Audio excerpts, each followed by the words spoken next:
Welcome, my child. I don't know how, but you found yourself in Hollowblade Hall, the great estate of House Hollowblade. We're not often used to seeing many visitors these days, don't you know? Don't you? Mayhaps you have never heard our sad tale, one that has echoed through these halls for generations. If you have the time, and I know you do, we must sit down so that you may hear. The dynasty of the Hollow Sword Blade family was a long and prosperous reign. Fueling the great Starlight Wars between Elric and Suvia, our lands prospered and the royal family became extraordinarily rich. There were some who had critique, even then, of this practice, and when the hecklers outside the gates would shout loudly enough for the royal family to hear it inside, well, so to speak, it was bothersome for them. As all things must, the fiendish fighting did come to an end. There was a great devastation across the land. The marsupial mystics had devastated much of the countryside, not to mention the intervention of the cosmos themselves. Most living on this plane blamed the hollow swords, whom had profited so serenely from the suffering. Not long after war's end, the pitiable death of our king came to be. A great tragedy. Inspecting a rampart of his estate, His Majesty tripped over loose masonry and tumbled onto a nearby shark fisherman's spear. In this grievous time, his only heir, the darling Crown Prince Rudolph, was smothered like a bump under a rug. It was thought he was lost, until an odious odor emerged from the royal tapestries.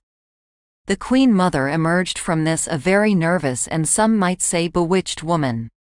Convinced her ill fortune came from a curse, cast by the spirits of those slain by hollow sword slashes, she shut herself away to stave off the machinations of the apparitions of those upon whom she had profited for so many years. Her court wizard, the servant sorcerer Cerberus, was ordered to expand the many halls of her great house, adding false rooms, stairs, doors, and endless corridors on corridors to confuse any vengeful spirits coming to bring her discomfort. I did as she told me, and the halls grew and a fractal catacomb crawled out endlessly before us.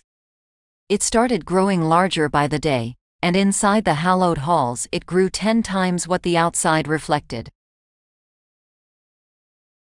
This impossible space twists endlessly through space and time, yawning at infinity as it progresses ever inwardly upon itself. Identical brick and bedrooms splayed endlessly into each other, until you don't know where it began or how it could possibly end. I have not seen the Queen Mother in many decades, as she has disappeared like me into this ashen landscape. It is my one wish that she may find peace.